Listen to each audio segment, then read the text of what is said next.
Bonjour, je suis ravie de vous accueillir sur le plateau de Fashion Week, la spéciale, une toute nouvelle émission dédiée à la mode. Car depuis lundi se déroulent à Paris les présentations des collections haute couture, printemps-été 2013. La haute couture, c'est 1000 heures de travail pour une robe, 10 milliards d'euros de chiffre d'affaires et seulement 200 clientes à l'international. Alors pour cet événement hors norme, nous allons en plateau avec nos experts et sans langue de bois revivre tous les moments les plus intenses. Nous poserons les questions, les vraies et qui parfois dérangent. Bref, vous plongerez au cœur de cette semaine de défilé sommaire.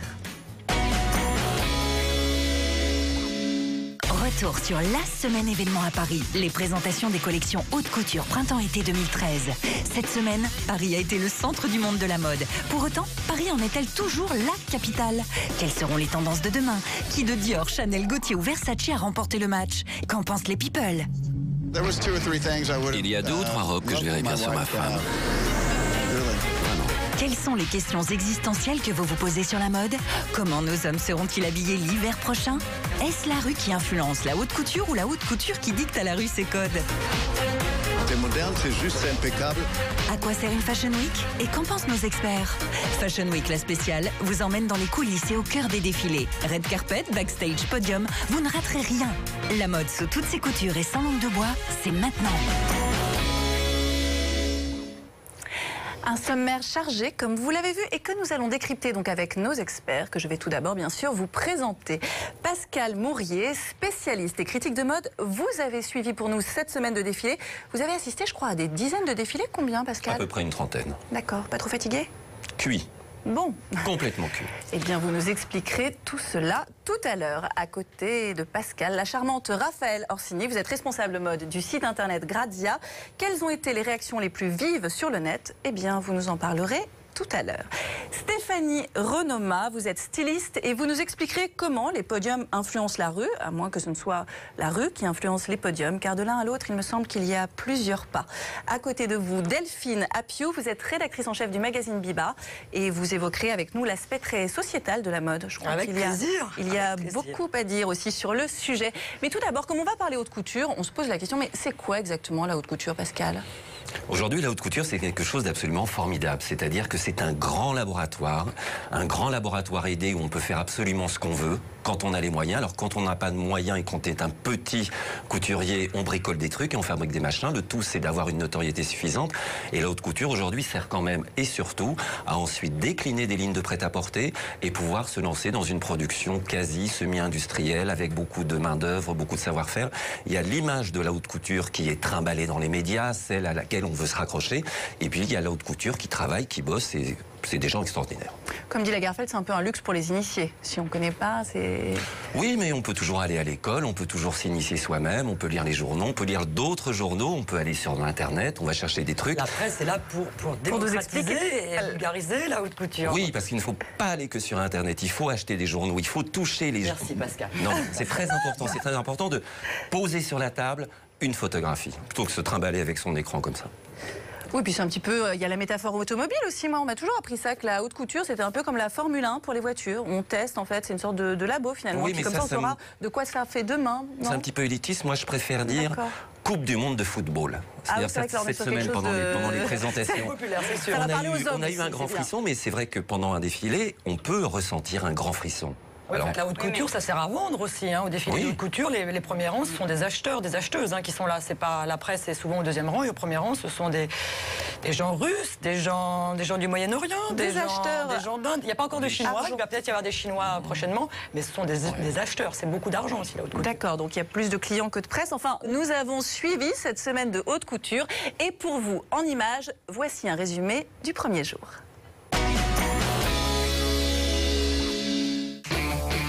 Des fourrures, des lèvres rouges, des ongles peints, une atmosphère surchauffée. Pas de doute, nous sommes chez Versace. Dans sa collection haute couture de l'été prochain, la griffe italienne ne fait pas dans la dentelle, ou plutôt aussi couverte de plumes. Il y a 2 ou 3 robes que je verrais bien sur ma femme. Vraiment. Et pour assister à l'un des défilés les plus attendus de la semaine, celui de Dior, la planète mode ne se sépare pas de ses talons. Ils sont venus, ils sont tous là. Laetitia Casta, Jessica Alba, Natalia Vodianova et son époux, Asdin Alaya et ses fidèles, et Chris Van Hache. Je suis très curieux de voir ce que Raph a présenté, comme tout le monde. À l'intérieur, Raph Simons raconte pour un second défilé Dior le passage du printemps à l'été en déployant les codes de la maison dans un jardin à la française. Le Belge sème des robes bustiers sur d'amples jupes plongeantes portées mi-mollet. La première partie du défilé, c'est de retranscrire l'évolution du printemps. La première partie parle plus des ciels changeants et moins des fleurs. Et mon plus grand challenge était de créer de nouvelles couleurs et de nouvelles gammes. Ma main va directement vers des couleurs spécifiques et ici et là je joue avec. Comme les rouges et les jaunes profonds. Mais ensuite, il y a de nombreuses couleurs que je n'utilise normalement pas. Ce qui était très intéressant. Des pastels, une juxtaposition de pastels et de fluo, des pastels sur pastel, du noir et du pastel, et une touche de couleur vive.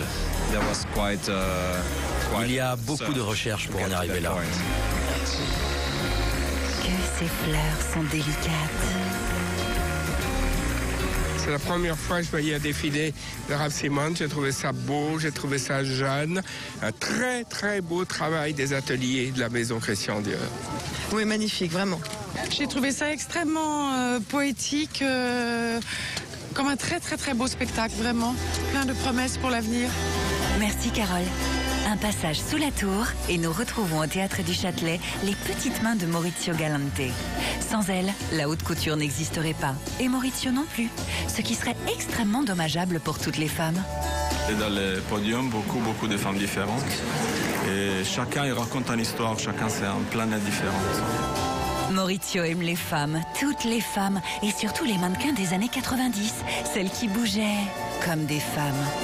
Quand vous allez voir Amalia comme elle défile, vous allez comprendre qu'il remplit la salle avec ses gestes. C'est magnifique. Effectivement, un retour à la façon de marcher plus, disons, on va dire années 80. Les filles développent un petit peu plus le déhanché, ont chacune leur propre personnalité, posent un peu plus, sont un petit peu plus femme fatale. À 17h, il fait déjà nuit sur Paris. À la mairie du 4e, Alexis Mabi, tout récemment labellisé dans le calendrier officiel, présente sa première collection haute couture. C'est une collection qui est toute travaillée autour de la délicatesse, de la fragilité. Donc il y a vraiment cette idée comme ça de pas avoir une thématique qui est une histoire, juste de sensibilité, de réaction comme ça, de feeling par rapport à la couleur ou de mouvement d'une robe sur le corps, qui est vraiment en fait l'exemple de ce qu'on fait pour une cliente quand elle vient vous voir. Cliente comme amie. Alexis est un très bon ami. Il a créé des costumes pour mon show à New York et bientôt à Los Angeles. Je suis heureuse d'être là et de le soutenir. Dita, c'est quoi le luxe? Quelque chose dont on n'a pas besoin, mais qu'on veut. Ah bah je commence tout de suite. Moi je vais prendre 4 robes chez Dior, une plume chez Maurizio, une broutille sexy chez Versace. Donc vous avez compris, le luxe, c'est quelque chose dont on n'a pas besoin, mais qu'on veut absolument. On a tout envie de s'acheter une belle robe comme ça, haute couture. Mais concrètement, qu'est-ce qu'on va pouvoir retenir de toutes ces tendances, des codes, des couleurs, des coiffures, Delphine, des choses qu'on va voir et qu'on va peut-être porter demain, nous aussi? Je crois qu'il y a un gros retour du graphique, de la rayure. Je crois que Pascal est là pour en témoigner. On est l'illustration parfaite aujourd'hui. Vous nous montrerez d'ailleurs tout à l'heure votre look, hein, Pascal, parce que vous avez aussi un bas qui est assez exceptionnel. Mais on le verra après. La petite fleur aussi, il y a beaucoup de petites fleurs. Là, ça va être compliqué de ne pas trop faire cucu avec la petite fleur. Mais on va avoir beaucoup d'imprimés, beaucoup de petites fleurs. Oui. Stéphanie, vous, sur les tendances moi, je trouve ça très intéressant, la couture, parce qu'on est en direct. On n'est pas en décalé comme les autres défilés. C'est-à-dire que là, on voit l'été. C'est ce qui va nous être présenté dans les magazines, dans la presse, là, dans l'immédiat. Donc, on a quand même des codes couleurs qui sont importants. On a des couleurs très flash sur l'été. On a évidemment des blancs. Et ce que j'ai remarqué, c'est qu'il y a énormément de noir avec des lignes épurées. Donc un grand retour du noir est-il attendu pour l'été? C'est toujours un peu la question. Des couleurs très flash, on a vu ça chez Dior notamment. Avec Raph Simons, le défilé était très attendu. Il y a eu aussi un assortiment de pastels. Pascal, il me semble que vous étiez à ce défilé. Il y avait beaucoup de pastels, ce qui était assez extraordinaire pour lui, parce que c'est pas le genre de gars à travailler la, j'allais dire la finesse, non pas. Il est assez austère, mais c'est vrai que c'est la première fois qu'il travaillait ses pastels et surtout la juxtaposition des pastels. Et ça, c'était extrêmement réussi. Mais est-ce qu'il faut se réjouir du retour du pastel? Mais revenons sur ce fameux Raf Simons, parce qu'on on attendait beaucoup ce défilé. Moi, je me pose la question, est-ce que c'est la fin un peu des créateurs vedettes ou stars? Là, on a l'impression qu'ils sont plus en retrait et que c'est vraiment la maison Dior qu'on met en avant. En fait, avec l'histoire de John Galliano, on a assisté à la fin d'un cycle. Le cycle du porno chic des années 80-90, le cycle des immenses groupes qui tout d'un coup ont phagocyté la création, se sont rendus compte que la création était extrêmement intéressante et c'était d'ailleurs ça, la création de haute couture, c'est de pouvoir vendre plus cher un produit, un vêtement, parce que justement il est valorisé par la création.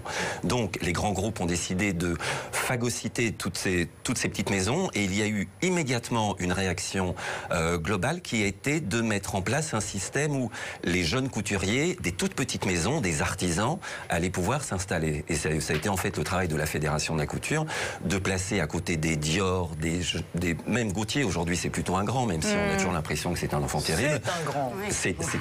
C'est peut-être même le plus grand. On va revenir sur Gaultier d'ailleurs tout à l'heure, mais quand on parle Dior, forcément, on parle aussi et on pense forcément Galliano. Et je crois que vous savez où est passé Galliano. Ah oui, c'est Galliano. Alors, Galliano, on ne va pas parler de ce qui lui est arrivé, bien sûr. Non, en un mot, enfin, il a trouvé quelqu'un qui allait s'occuper un petit peu de lui, en la personne de Oscar de la Renta, qui est un couturier américain qui est assez peu connu en France, mais qui fonctionne absolument à merveille aux États-Unis et depuis des années et des années.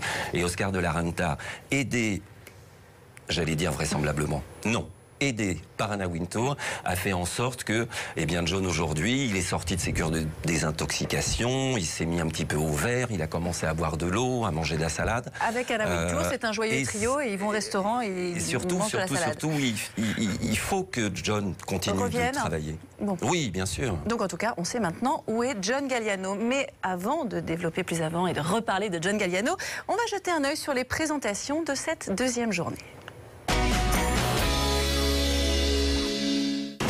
La semaine de la haute couture parisienne continue sur sa lancée.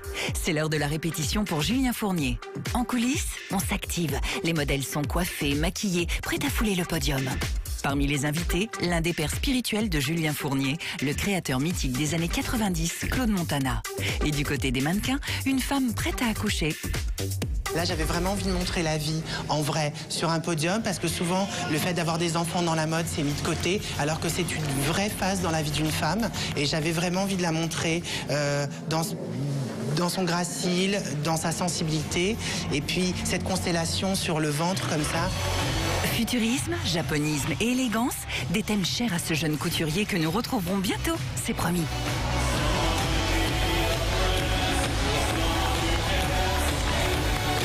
On file à présent au Grand Palais pour un grand défilé, celui de Chanel. Sous la coupole, la maison a recréé un sublime décor. C'est hyper impressionnant, je trouve ça magnifique. Et en plus, alors apparemment, c'est des arbres qui devaient déjà être coupés et tout va être relancé pour du compost. Karl Lagerfeld se met donc au vert pour présenter sa collection nommée Cornes d'abondance. Les épaules sont cerclées par le mouvement des manches et soulignent l'encadrement de la gorge. Oh, les mots de la mode. En fait, c'est juste super beau. Il y a des gens qui, loin de croire que c'est du tissu. Non, c'est entièrement brodé. C'est des robes qui prennent 1000 heures à faire et 2000 quelquefois, tellement il y a des broderies. Parce qu'il y a tous les raccords, les tissus, ça s'agrandit, les fleurs, on ne voit pas, on croit de loin, c'est une robe imprimée. Eh bien, c'est ça la couture, le luxe pour les connaisseurs. La couture, c'est aussi un engagement. Regardez la mariée, ou plutôt les mariés, car Karl prône le mariage pour tous.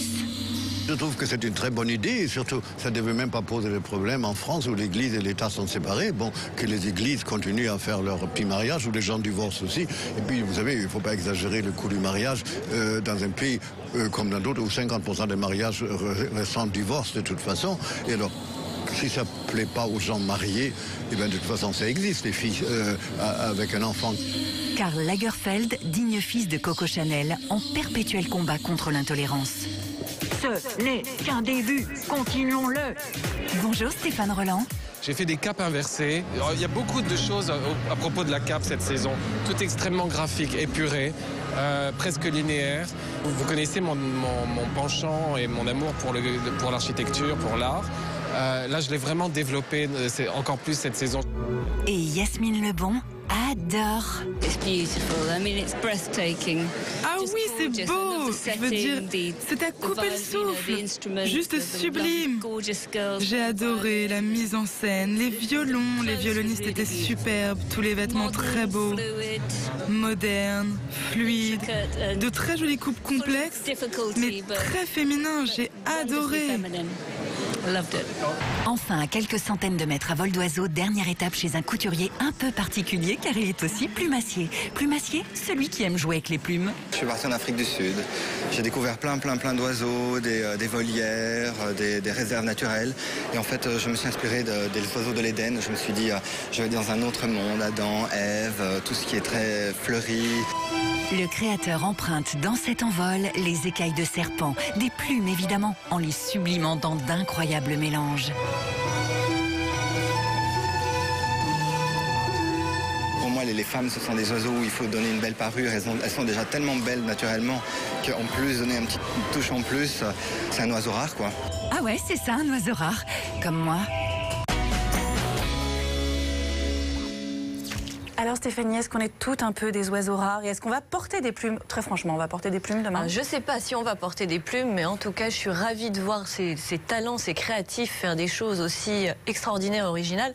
Grâce à ça, on aura de belles images, on aura de très belles photos, on pourra avoir quand même des choses spectaculaires. Parce qu'il ne faut pas oublier que la couture, on reste dans le domaine du spectaculaire et c'est ça qui est beau. Il faut que ce soit unique, il faut que ce soit luxueux et prestigieux. Donc là, je crois qu'on y est tout à fait. Vous avez aimé le côté plume et Chanel, alors ça vous a enthousiasmé? Évidemment, Chanel reste Chanel. On est quand même toujours dans des sublimes classiques revisités chaque année merveilleusement bien. Moi, j'adore, je trouve ça... Enfin, vous avez tous aimé Chanel autour de cette table, Raphaël? Oui. Oui. Et puis, il ne faut pas oublier que là, Chanel a quand même fait le buzz Internet de la semaine. Justement, à cause avec ses mariés qui ont un petit garçon à la main. Et alors là, ça s'est déchaîné sur Twitter, sur les réseaux sociaux en général, sur les blogs. C'était pour dire quoi? Souvent, c'était positif. C'était plus pour dire que c'était une belle image, un bel engagement, quelque chose... voilà. Visiblement, c'est ce qu'on a retenu d'ailleurs, en fait, quasiment des défilés. On parle presque moins de mode que de ce phénomène de société. Alors, en quoi la mode peut jouer là? C'est pas un phénomène de société. Là, je pense que Lagerfeld s'est servi de son pouvoir, c'est-à-dire de son moyen d'expression pour donner son avis sur un fait de société aujourd'hui. Je veux pas que mes propos soient mal interprétés, mais peut-être que le mariage pour tous est très important dans le milieu de la mode. C'est peut-être un combat. Il n'est pas le seul d'ailleurs en avoir parlé. C'est peut-être un combat très important dans le milieu de la mode. Donc c'est peut-être pour ça qu'ils se sont servis de ça. Mais c'est très bien que la mode puisse s'exprimer à travers un défilé, un point de vue sur la société. C'est quand même, on peut que s'en réjouir. Et donc concernant le buzz, vous disiez, parce que sur Internet on a beaucoup parlé de ça, est-ce qu'on revient quand même un peu sur les collections? Est-ce qu'il y a des choses qui sont dites, des avis où les gens ne comprennent pas du tout ce qui a été présenté, où ça plaît pas ou... On parle des grandes maisons. On parle de Dior, on parle de Chanel, on parle d'Armani, un peu de Gaultier, mais ça reste quand même focalisé sur les grands couturiers ou les grandes maisons. Les jeunes créateurs, on n'en parle pas beaucoup. Les petits passent un peu à côté, ouais. Et pourtant, personne ne veut parler des petits créateurs. Et pourtant, on a l'impression qu'ils sont un peu plus proches de nous, les jeunes créateurs, ou pas du tout? Peut-être qu'ils essayent, oui, de rendre la haute couture un tout petit peu plus portable, donc accessible, en tout cas dans l'idée. C'est du prêt-à-porter alors après, c'est plus de la haute couture. C'est un débat. Est-ce qu'on peut toujours appeler de la haute couture quelque chose qui ressemble à du prêt-à-porter? Les puristes vont être un peu bousculés, c'est sûr. Le match Dior-Chanel, est-ce que vous avez un avis sur le sujet? Est-ce qu'il y a une maison que vous préférez? Oui, bien sûr. Laquelle? Je ne vais pas vous le dire. Non, on ne peut pas choisir. On peut pas choisir. Non, parce qu'il y a des collections qui sont parfois très bien, d'autres qui sont très moches. C'est des maisons tellement emblématiques. C'est très intéressant parce que grâce à ça, on est quand même présent dans les quatre coins de la planète. Je veux dire, la France. Et là, on reste quand même la capitale de la mode et on tient à le rester. Donc c'est bien grâce à tous ces gens qui se bagarrent un petit peu pour avoir la première place, on est là. C'est-à-dire qu'on entend parler de nous et puis après, ça fait d'autres aujourd'hui, tout l'intérêt dans le match, finalement, peu importe le résultat. Ce qu'on veut voir, c'est des grands créateurs qui s'exportent et on n'a pas à les opposer. Bon, ça devient très compliqué là. Alors au niveau de la création, pour s'y retrouver dans la mode de tous les jours, on va donc parler de la rue, parce qu'on a envie de savoir quels vont être les looks, alors qui vont nous permettre de porter, de montrer un peu et fièrement cette haute couture. Et il y a des questions qui vous ont été posées par des vrais gens et qui aimeraient bien savoir comment justement, eux aussi peuvent s'intéresser à la haute couture. Et on va commencer tout de suite par une question pour vous, Stéphanie. Mon père, qui connaît absolument rien à la mode comme moi, il m'a toujours dit qu'il fallait absolument pas porter plus que 3 couleurs ensemble. Est-ce que c'est vrai? Donc une question qui se transmet de père en fille. Moi on me dit 4 couleurs des fois. Alors il n'y a ni 3, ni 4, ni 2, ni 1. Ça dépend des couleurs évidemment. Si c'est des couleurs très flash, on ne va pas s'amuser à tout mélanger. C'est joli en photo, mais c'est vrai que dans la vraie vie, le mélange, au bout d'un moment, il faut s'arrêter quand on n'a que des couleurs très très fortes. C'est comme l'alcool. Voilà, exactement. Avec modération. Avec modération, c'est-à-dire qu'à un moment, on va se prendre ça dans la figure. Enfin, c'est juste horrible. Est-ce que par exemple, on peut mettre 2 couleurs principales et puis une en petite touche, par exemple un accessoire, une boucle d'oreille, non? Oui, ça peut être, je sais pas, ça peut être la chemise rouge avec le jean bleu et puis bon, on va pas mettre la veste jaune par-dessus, quoi. C'est-à-dire qu'au bout d'un moment... Vous défendez les couleurs, je remarque quand même que vous êtes en noir toutes les deux. Déjà, on est en noir toutes les deux, bravo. Mais je ne dis pas qu'il ne faut pas mettre de veste jaune si les gens veulent des vestes jaunes. D'un seul coup, quand on mélange trop, ça saute trop au visage. En revanche, quand on est dans toutes les couleurs qui arrivent, c'est-à-dire les pastels, toutes ces couleurs claires, alors là, on peut toutes les mélanger. On peut mélanger les couleurs de terre, les poudrées, on peut mélanger les orangés pour rehausser. C'est-à-dire que là, il y a pas un grand retour du pastel, donc on va pouvoir faire un joyeux mélange. Nous allons parler un peu maigreur des mannequins, un sujet qui nous taraude toutes. Pourquoi les mannequins sont si maigres? La majorité des femmes que l'on vend dans la rue ont des formes de la poitrine, des fesses, et je trouve ça beaucoup plus féminin. Donc la maigreur des mannequins me pose problème. Pourquoi? Elle nous pose toutes un peu problème, cette maigreur des mannequins. Elle nous pose toutes un peu problème. C'est un débat complètement schizophrénique dans notre société aujourd'hui. Alors, il faut commencer par dire qu'il faut arrêter l'hypocrisie. La mode, ça va quand même mieux aux minces qu'aux grosses. Ça, c'est un fait établi. Vous êtes une des... C'est plus facile à photographier. C'est rares à oser le dire, parce que c'est vrai que c'est toujours tabou. Lagerfeld le dit. Lagerfeld l'a toujours dit. Lagerfeld prône une maigreur extrême. Oui, mais il a toujours dit que les gros, c'est difficile à habiller. C'est vrai que la mode, quand on est gros, c'est compliqué. Il faut choisir d'autres vêtements. Il faut choisir d'autres vêtements. Maintenant, ce discours, oui, les rondes, c'est bien, on veut voir des rondes. On est 4 autour de cette table, on n'est pas 4 grosses. On est 4 qui faisons attention à notre corps. Donc, il y a un débat complètement schizophrénique. Enfin, on veut voir des grosses, mais on ne veut pas être grosses. Donc, c'est très compliqué après de montrer... Les filles dans les magazines ne veulent pas voir des filles grosses ou alors en...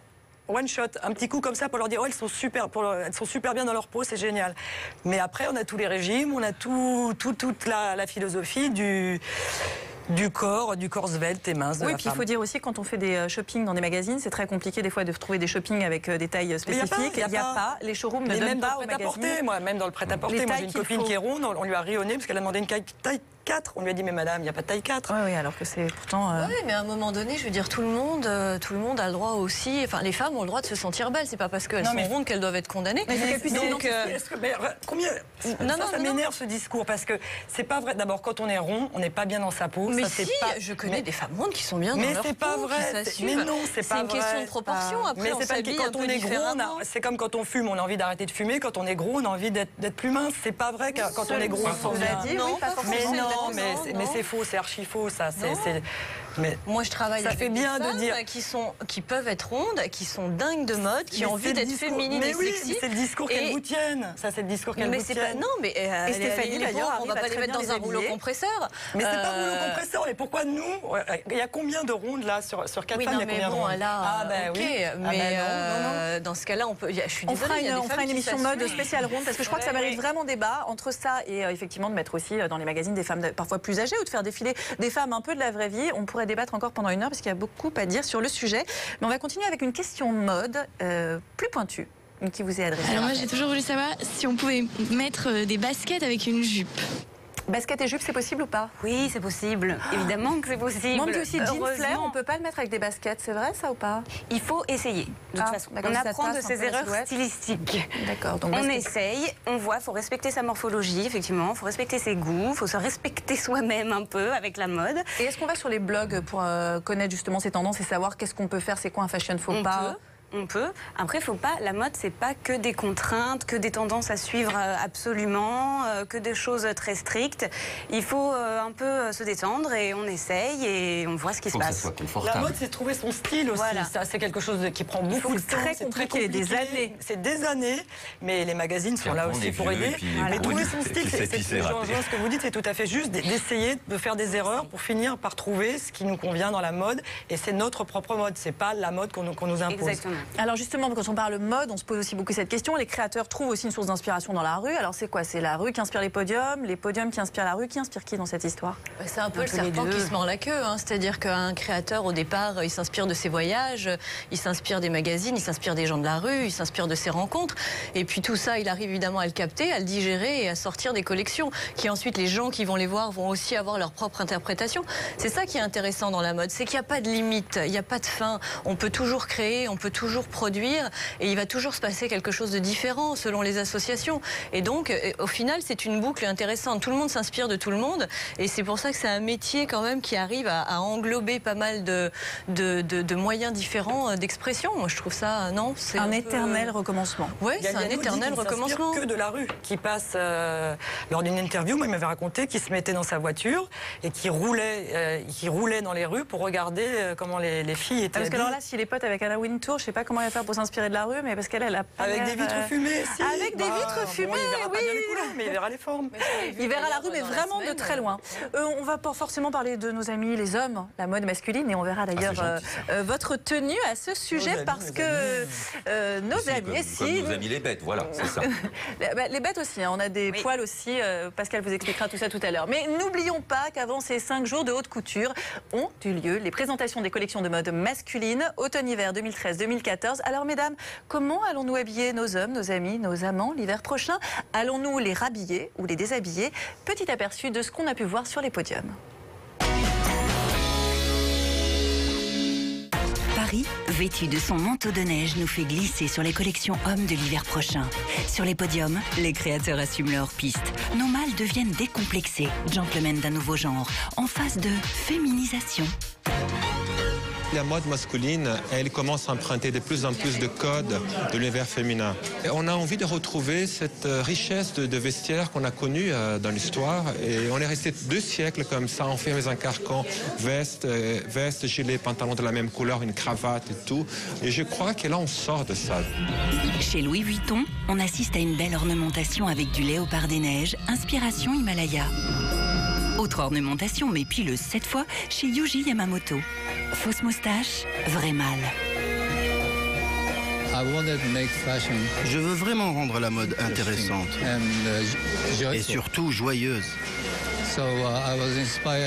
J'ai été inspiré par August Sander. Vous savez, un homme de type plutôt macho, à une époque où les hommes savaient s'habiller. Fonçons maintenant chez le chouchou des rédactrices de mode. On ne le dirait pas, mais Alexandre Mathieussy est une star en Californie. Un style urbain, streetwear, de type métro, au quotidien. J'aime beaucoup le métro pour ça, où finalement tous les styles se mélangent. C'est toujours très inspirant et j'aime bien cette idée qu'un banquier soit assis à côté d'un gamin de 20 ans qui rentre de boîte. Présentation minimaliste pour Jean-Paul Gaultier, qui éclaire au néon ses mannequins et les met en boîte. Et pour notre plus grand plaisir, il retire subtilement leurs cravates, leurs gants et autres combinaisons de nuit.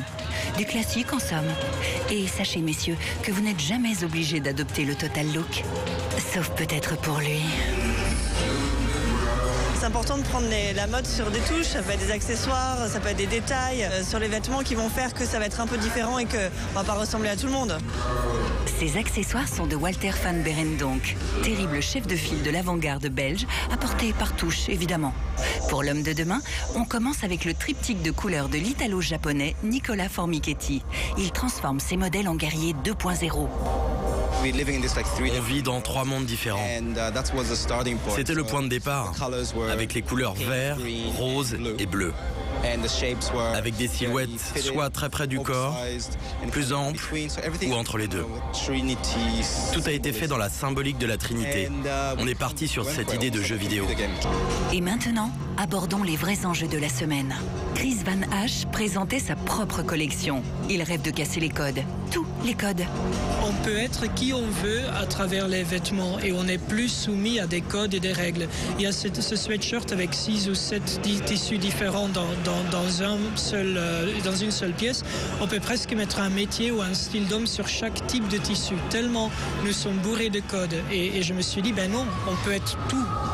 Chris Van Hache s'occupe aussi d'une des collections les plus attendues de la semaine, Dior Homme. Un défilé inspiré du film Bienvenue à Gattaca, une vision futuriste de l'humain génétiquement modifié. Et il ne manque pas de fans. C'est moderne, c'est juste, c'est impeccable. Il n'y a rien qui gêne, il n'y a pas de détails inutiles. J'aime bien ce graphisme un peu olympique, on ne sait pas quoi. C'est pas grave, c'est très joli sur le corps. Les couleurs sont superbes, il n'y a pas un défaut de coupe. Il avait révolutionné la silhouette masculine quand il était chez Dior au début des années 2000. Avec ce premier défilé homme pour Saint-Laurent, Eddie Slimane poursuit ses recherches. Une collection mi-femme, mi-homme, mi-punk, mi-rock. Et en plus, s'appelait à la femme du patron.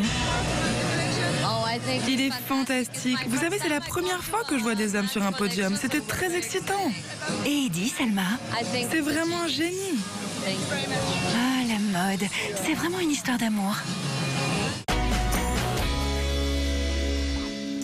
Salma est ravie de voir des hommes sur un podium. Et nous sur un plateau, parce que alors on peut être qui on veut à travers les vêtements. Pascal, est-ce que vous pouvez nous montrer votre tenue, s'il vous plaît? Pour qu'on cible un peu et qu'on connaisse votre personnalité. Parce que je pense que votre tenue, on dit long sur qui vous êtes là aujourd'hui. Mais pourquoi? C'est une jupe, Pascal? Qu'est-ce que c'est? Oui, c'est une jupe. C'est un costume. C'est un costume tout jupe. simplement. Alors, je ne suis pas habillé comme ça tous les jours. Oui, je me doute. Mais je voulais quand même vous montrer qu'on peut tout à fait se promener en jupe, j'allais dire en pantalon, est tout à fait confortable. Et masculin. Alors je ne sais pas. Ah ben oui, ça doit être au vent, c'est bien, c'est très confortable. Tout. Ça permet de faire passer l'air, c'est pratique. C'est pratique et puis c'est une sensation complètement différente. Ah, vous n'avez pas mis de collant par contre, hein. Ça c'est parce que on a un petit peu froid quand même avec la jupe sans collant. C'est quoi des poils? En revanche, c'est peut-être ce que vous appelez le fashion faux pas.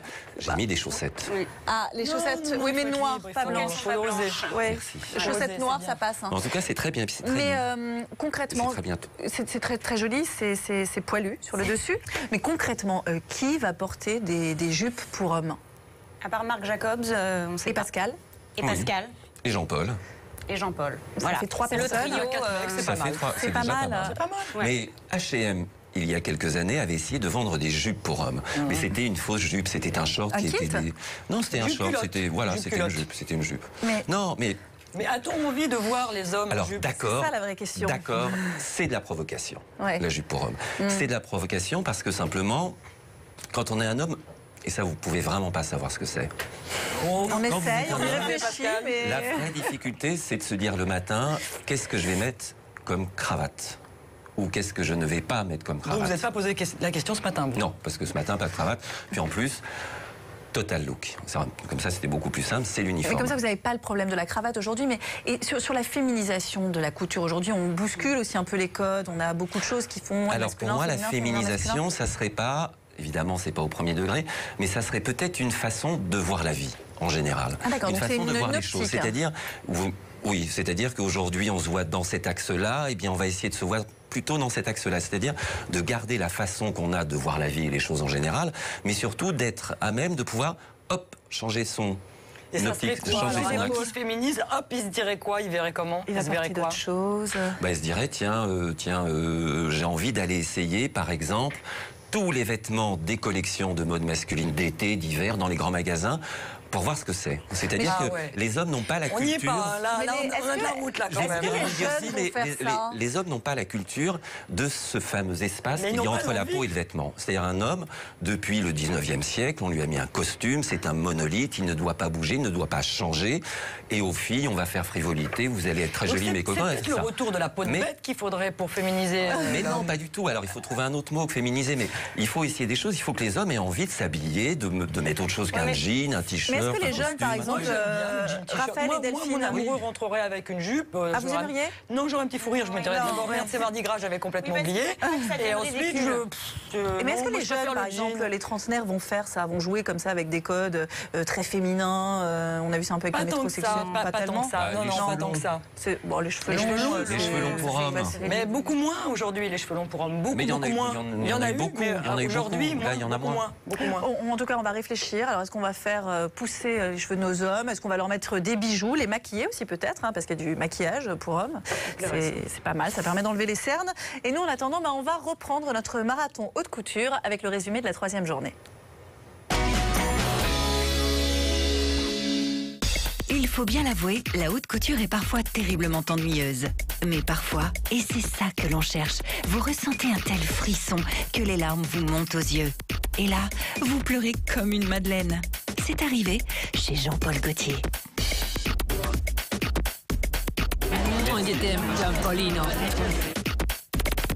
Un petit quelque chose flotte dans l'air. On se sent fabuleuse.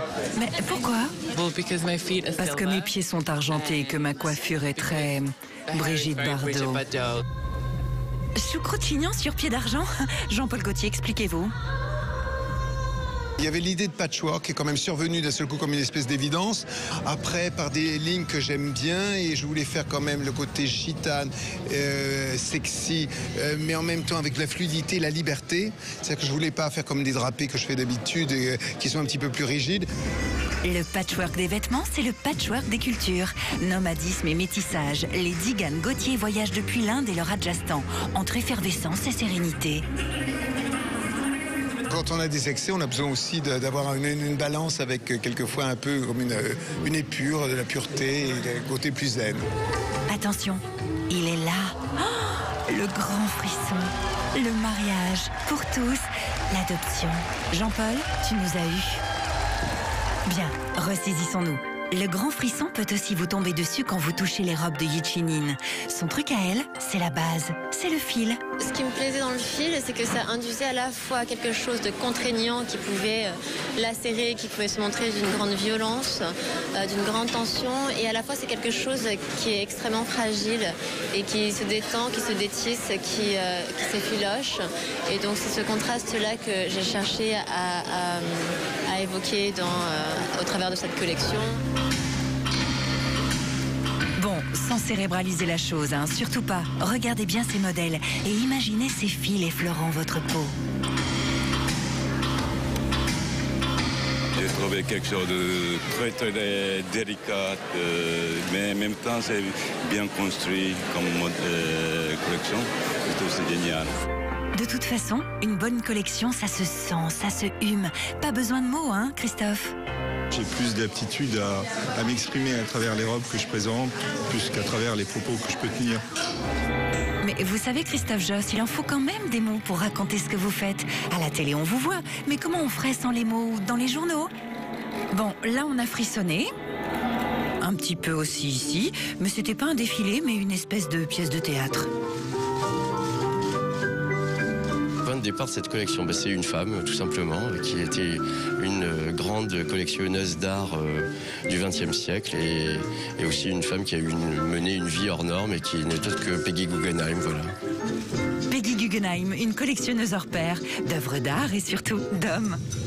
Bel hommage à la liberté. Merci Franck Sorbier d'être différent.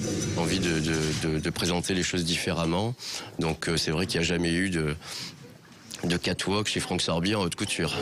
Les podiums, Franck, le duo On aura tout vu s'en passe depuis belle lurette. On s'est penché sur l'idée des scarabées et on a constaté qu'il y a des milliers de variations de scarabées et on est tombé amoureux de Sternocera. En fait, c'était 5500 précisément scarabées, donc 11 000 ailes. On voulait justement montrer la transparence et l'irisation. Ce scarabée appelé Sternocera a la particularité de changer de couleur selon l'angle de réflexion de la lumière. Modifier l'angle de réflexion, voilà qui pourrait nous amener au grand frisson. Encore.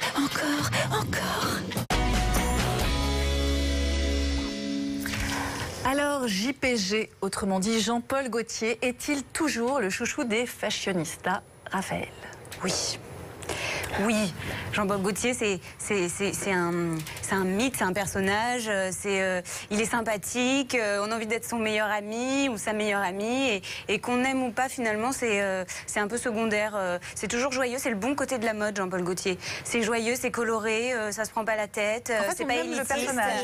C'est dans la vie, il est dans la vie, c'est un homme qui est dans la vie. Mais on aime le personnage, mais sur ses collections, vous en avez pensé quoi, ces défilés? Au-delà de la collection, c'est un homme dans la vie, c'est un homme, c'était le premier à faire défiler des vieilles, parce qu'il y a des vieilles dans la vie, il faut le dire, et c'était le premier à aller des noirs, voilà, et ce côté libre, et il se fout des codes imposés par la haute couture, c'est ce qui fait, je crois, qu'il plaît beaucoup, mais pas qu'aux fashionistas. Il a une image, il est populaire, c'est un type populaire. Mais il innovait beaucoup il y a 15 ans, et aujourd'hui, est-ce qu'on trouve qu'il est encore à la pointe, Jean-Paul Gaultier? Ça, je ne sais pas s'il est à la pointe. Moi, je ne peux pas répondre. Je ne suis pas assez pointue pour répondre. La maison, c'est un voyage. On va voir ça. Je veux dire, c'est tout un voyage. Il raconte des histoires. Donc, on va regarder un défilé de Jean-Paul Gaultier, comme on va voir le show spectaculaire qui va raconter. Théâtre, oui, c'est vraiment. On rit au défilé de Jean-Paul Gaultier. C'est gai, c'est beau. On se marre. Ça, je veux bien vous croire que ça n'arrive nulle part ailleurs. On rigole. Il y a toujours un clin d'œil où on se marre. Les mannequins aussi sont joyeuses. On a l'impression qu'avec vous, Jean-Paul Gaultier, c'est un peu chasse gardée. On ne peut rien dire de mal sur Jean-Paul Gaultier. Personne ne veut rien dire contre Jean-Paul Gaultier. Un jour, il a raté une collection. Un jour, il a totalement raté une collection. Ah, un jour. Un jour, une fois, une seule. C'était laquelle? On le pardonne. C'était... C'était laquelle? C'est dit dans la presse, quand c'est raté une collection? Bah non. Est-ce que c'est clairement dit? Enfin, ça dépend quel prix. Bien sûr, ça peut. Surtout maintenant avec les blogs où elles disent tout ce qui leur passe par la tête. Oui, elles disent. Mais là, par contre, vous voulez pas dire que Jean-Paul Gaultier, c'était pas bien, ce défilé-là? Mais non, je n'ai pas envie de dire ça. J'avais l'impression, en regardant les images, qu'il y avait un débat, qu'il y avait une émulation sur le sujet Gaultier, et que c'était Bollywood, c'était des imprimés un peu indiens. Non, c'était pas Bollywood. Non, ça voilà. Qu'il y avait un truc un peu has-been. Les tweets, les blogs, ça veut résumer. C'est pas les tweets que j'étais, donc c'était indien. C'était indien. Voilà. De toute façon, même si le défilé Gaultier n'avait pas été bien, vous ne nous l'auriez pas dit, parce que Gaultier, eh bien, on ne touche pas à Gaultier. C'est Jean-Paul et peu à tous notre meilleur ami. À suivre dans cette émission spéciale, le 4e et dernier jour de haute couture et notamment la surprise de la semaine, Zaya. De faits divers à créatrice de mode, comment Zaya peut-elle asseoir sa légitimité? À qui ça profite? Qu'en pensent nos experts? Mais aussi la surprise de cette semaine, le coup de cœur de la rédaction. À tout de suite.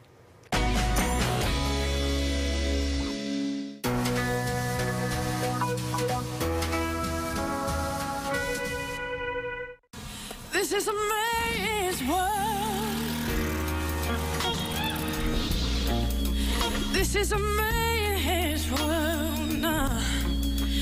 But it won't mean nothing, nothing without a woman or a girl.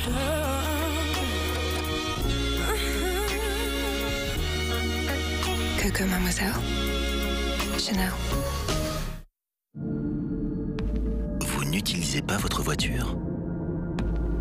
Gagnez de l'argent? Louez-la sur drivey.com, location de voiture entre particuliers. Qu'est-ce qu'on fait pour le dîner? Alors les amis, on cherche une idée? Francine, il y a plein d'idées dans la cuisine. Oh yeah. Francine, on va pouvoir improviser.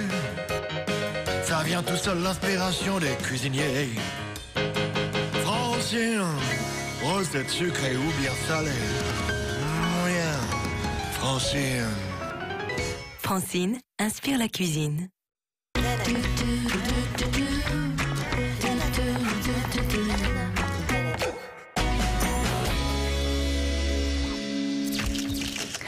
Avant de retrouver notre coup de cœur de cette semaine haute couture, je vous propose de découvrir le programme du dernier résumé tout en images avec notamment Zaya. On regarde et surtout on réagit.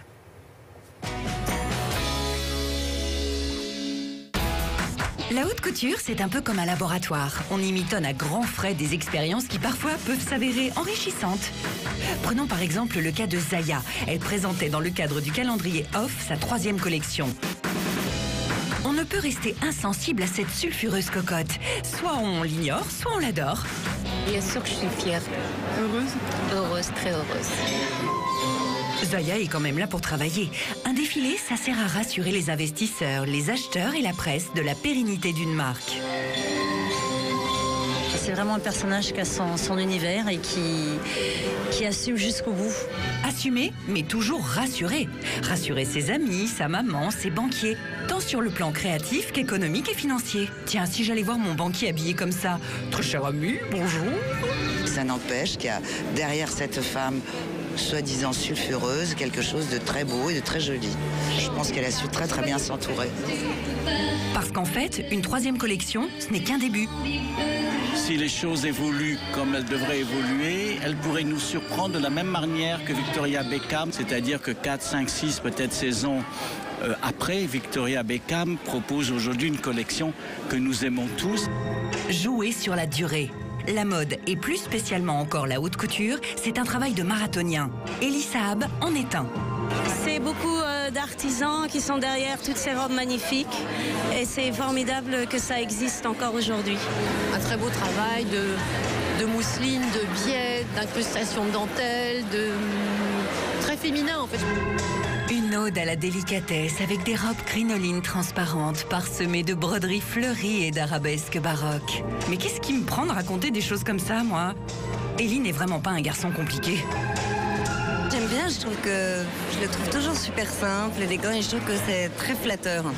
Ce qu'il y a de bien dans notre laboratoire couture, c'est que l'on y rencontre les extrémistes.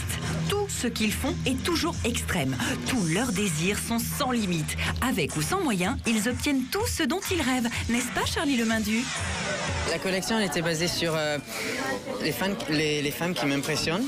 Les femmes de caractère, comme Nina Hagen ou les femmes une chanteuse de heavy metal qui s'appelle Lee Aaron, donc des femmes de pouvoir et qui font un petit peu peur aux hommes. Pour moi, le cheveu, ça a toujours été quelque chose une matière très fétiche. C'est comme le cuir, donc c'est assez facile de le transformer en une sculpture qui est sexy en fait. Charlie Lemindu est un extrême excentrique qui plaît parce qu'il innove. Pour cette nouvelle collection, oui, on dit collection pour la coiffure aussi. Il a travaillé un lissage avec 3 tonnes de lac. 3 tonnes de lac, je trouve ça un peu beaucoup, moi. 2 tonnes, peut-être, ça aurait suffi, non? Continuons nos expériences avec Alexandre Vauthier. Son truc, l'alliance des contraires. Le thème de la collection est Cold Summer. L'idée est venue de 2 inspirations différentes, en fait. Un prêtre que j'ai croisé dans la rue à New York et des soirées un peu fraîches, des fois, dans certaines villes balnéaires. Donc, du coup, voilà, c'est venu d'un bain de minuit un peu froid. J'ai construit ma collection autour de ça, mais avec une rigueur particulière sur le tailleur cette saison et sur la coupe. Je voulais que tout soit parfait, qu'il n'y ait pas d'artifice ou de surartifice, mais que ce soit vraiment essentiel. Dès la fondation de sa marque en 2008, Alexandre Vauthier a tout de suite fait appel aux artisans de la couture et du luxe pour l'aider. Le Sage pour les broderies, Swarovski pour les cristaux et pour les stilettos, le roi de la semelle rouge, l'empereur de l'entorse à la cheville, Monsieur Christian Louboutin. Ah ouais, elles sont sexy. Il a bien réussi son casting, il a réussi les robes, les filles sont vraiment belles. Vous voyez bien que la haute couture n'est pas qu'un vieux truc de vieux poussiéreux? J'ai même entendu cette semaine les mots inventives et fécondes. J'en veux encore, moi, des saisons comme celle-là. Effectivement, non, c'est pas très poussiéreux. Mais en tout cas, grâce à Charlie, je sais comment on va se coiffer l'année prochaine, la saison prochaine, même la semaine prochaine. On va essayer. Mais on va mettre le réveil à 5h du matin. Ah oui, parce qu'il y a du boulot là, au niveau de la laque, des barrettes. Il faut être tenace. Mais on va tout de suite revenir sur le phénomène Zaya, bien sûr, qui vous a enthousiasmé pendant le sujet. J'ai vu que vous aviez tous beaucoup de choses à dire. Alors, Zaya. Vous avez porté du Zaya, Raphaël? Non. Non. Non. Non, vous non plus, Delphine? Non, pas de Zaya. Non, vous n'allez pas porter du Zaya? Pas tout de suite. Vous allez attendre un petit peu. Je vais attendre un petit peu. C'est vrai que ça ne va pas à tout le monde. Hein. C'est très rose côté bonbon. paille, ça ne va personne. Paille, je ne suis pas sûre. C'est assez bucolique. Papillon sur le sexe aussi, je suis pas sûre non plus. Non, pas forcément évident à porter. Et Stéphanie, vous aimez, vous, le côté un peu Marie-Antoinette, champêtre Je sais pas si j'aime. Non, mais bon, moi je trouve que c'est un peu le côté fun de la Fashion Week, quoi. C'est un peu là. On s'extasie tous un peu autour du phénomène Zaya. C'est-à-dire que Zaya, quand on la rencontre, contre, elle a quelque chose de très particulier. Elle parle peu. Elle parle peu, oui, mais c'est... Mais elle fait pas exprès. C'est une gentille fille, je crois. Elle est très douce, elle est très calme. Je crois qu'elle s'est retrouvée un peu propulsée là-dedans, un peu malgré elle, et je crois qu'elle en joue. C'est pas la faute de Zaya. Faut arrêter de taper sur Zaya. C'est ce qu'on est en train de faire de Zaya. Non, on a l'impression qu'il y a une grosse com derrière, en fait. Oui, exactement. Elle saisit, elle a une opportunité, c'est un boulevard. Là, elle est en train de mettre un bins, pas possible. Bah oui, c'est fantastique. Mais à sa place, bon, je me projette, j'imagine. C'est vraiment un rôle de composition. Des temps modernes. C'était un rôle de composition. Si j'étais à sa place, je ferais pareil. Elle se sert de, voilà, dans le monde d'aujourd'hui, on peut aller très vite, faire plein de choses, faire parler de soi. Il faut saisir ça. Elle le saisit, c'est fantastique. Elle a raison. Elle a après sa collection, je ne sais même pas si c'est elle qui l'a fait, je n'en sais rien. Ce que je vois là ne me renverse pas, mais elle a raison d'être dans l'air du temps et de profiter de ce qu'on peut faire aujourd'hui très rapidement. Vous avez un petit avis sur Zaya, sur le phénomène ? Rapidement, d'un mot. D'accord. Effectivement, c'est beaucoup de com, et quand c'est beaucoup de com, c'est plus beaucoup de mode. Voilà. Oui, c'est pas de la mode, c'est un truc marrant, quoi. C'est un truc sympathique. Ouais, Il ne faut pas oublier qu'il y a quand même beaucoup d'argent qui a été misé sur le produit Zaya. Parce que c'est un tout. C'est plus, en fait, on a la jeune mode, femme, on a son histoire, on a sa plastique, on a ses cheveux blonds. Blond. C'est chic et raffiné, en tout cas.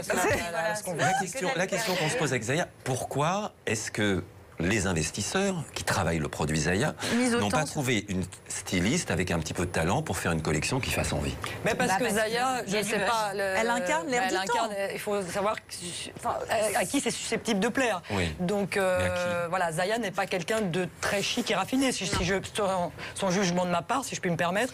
Donc il vaut mieux taper sur un créneau pas très chic et raffiné, je pense. Et puis si Zaya incarne l'air du temps, pas chic et raffiné. Je m'inquiète pour l'air du temps quand même. Hein. Non, enfin, elle représente en tout cas une ascension assez fulgurante, et c'est ce qu'on disait tout à l'heure dans cette logique de buzz. Zaya, pour le coup, a fait le buzz. Nous allons passer à notre coup de cœur parce que c'est une découverte que nous vous proposons, tout nouveau, tout beau. Celui qui a envie de montrer la vie des femmes, la vraie, c'est le coup de cœur de la rédaction Magnéto. 5,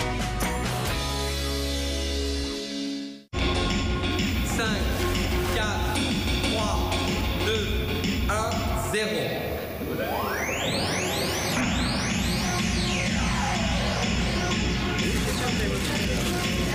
On penserait qu'il a avalé une centrale nucléaire ou bu trop de boissons énergisantes. Que nenni! Julien Fournier est bourré d'énergie, la sienne. Un défilé couture pour ce grand jeune homme de 38 ans, c'est à chaque fois la roulette russe. Est-ce que ça va plaire ou pas? C'est dans le noir au début quand même, les chaminous. Ok? Chaminous, chaminous, chaminous. Julien a vendu pas mal de robes ces derniers temps. Ok, on commence. Alors il a pu investir dans des tissus plus chers, plus beaux, plus techniques. Il utilise d'ailleurs les nouvelles technologies de coupe du Fashion Lab de Dassault Systèmes. Dassault Systèmes, les systèmes informatiques, pas les armes. Hein. Ah ça non. Bref, Julien Fournier est un garçon branché. Son défilé couture été 2013, Singapour futurisant, japonisant. Du trait, de la calligraphie, du graphisme, du noir et blanc. Mais Julien, c'est aussi un garçon engagé. Il avait présenté il y a quelques années un défilé avec uniquement des mannequins noirs pour se plaindre de leur non-représentativité. Tout comme Jean-Paul Gaultier l'avait fait il y a 15 ans. Et aujourd'hui, Julien, non pas par provocation, mais par désir de voir la chose se faire, a décidé d'habiller pour ce défilé une de ses amies enceinte.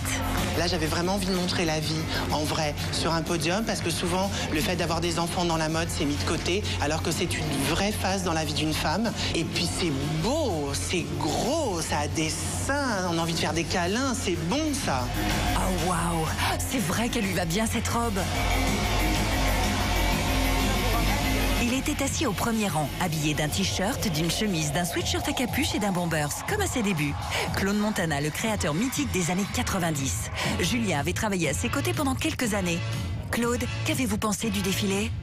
Une grande recherche de matière, les modèles très intéressants, peu de couleurs, les basiques, celles qu'on aime. J'ai beaucoup aimé le défilé. Merci, monsieur Montana. Je pense que ce que vous venez de dire va faire énormément plaisir à... Vous allez me faire pleurer. Je vous aime tellement. Merci beaucoup. Vous ne savez pas à quel point dans la mode le contact tactile est facile et recherché. Enfin, si, vous savez, parce que la mode, c'est comme dans la vie.